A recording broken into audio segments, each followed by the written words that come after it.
ध्यान दीजिएगा, एक अहम बात है।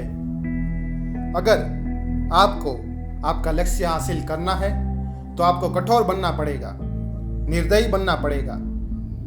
अगर नहीं बन पाए तो कुछ हासिल नहीं होगा, सिर्फ हाथ मलते रह जाओगे। और अगर कठोर बन गए तो सब कुछ तुम्हारा, सब कुछ।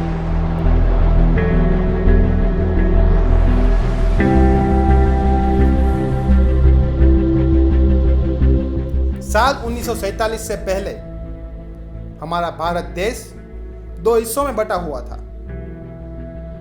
एक हिस्सा जिस पर ब्रिटिश राज कर रहे थे और दूसरा जो राजे रजवाड़ों का हिस्सा था। लेकिन जब अंग्रेजों को लगा कि वो अब ज्यादा देर तक हिंदुस्तान पर राज नहीं कर पाएंगे, तब उन्होंने हिंदुस्तान को आजाद करने का फैसला लिया। तब उन्होंने जाने का फैसला लिया। लेकिन उन्होंने जाते जाते भी भारत को तोड़ने की कोशिश की। उन्होंने रियासतों को कहा, या तो आप हिंदुस्तान के साथ जुड़ जाओ या पाकिस्तान के साथ। अगर आप चाहे तो आज़ाद भी रह सकते हैं। ज़्यादातर रियासतें खुश थी कि हिंदुस्तान के साथ जुड़ने वाले हैं। तो कुछ नवाब और राजा ऐसे भी थे जिनको आज़ाद होने की इच्छा होने लगी। सोचा कि हम अपना खुद का अलग देश बनाएंगे।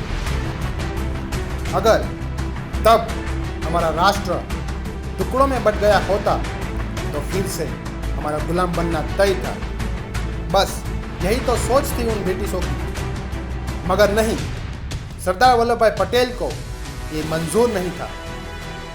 किसी भी देशवासी को ये कतई मंजूर नहीं होता कि उसका देश टुकड़ों में बटा हुआ हो। अखंड भारत का निर्माण करना था, कोई छोटी सी बात नहीं थी। 565 रजवाड़ों को एक करना था। लेकिन वो भी सरदार वल्लभ भाई पटेल ने कर दिखाया। उनके द्वारा राष्ट्रहित में लिए गए कुछ फैसले कठोर थे। ऐसे फैसले जिसने कुछ नेताओं की नींदें उड़ा दी। ऐसे फैसले जिससे जूनागढ़ और हैदराबाद को हिंदुस्तान में जोड़ा गया और बना एक संयुक्त राष्ट्र।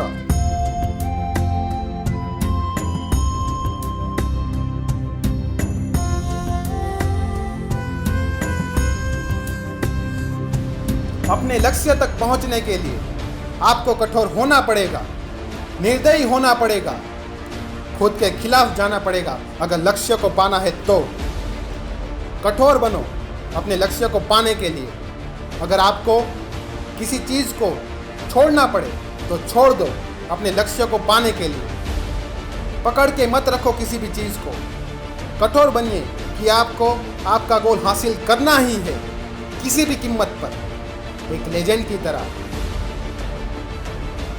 लेजेंड्स जो बने ladder of success।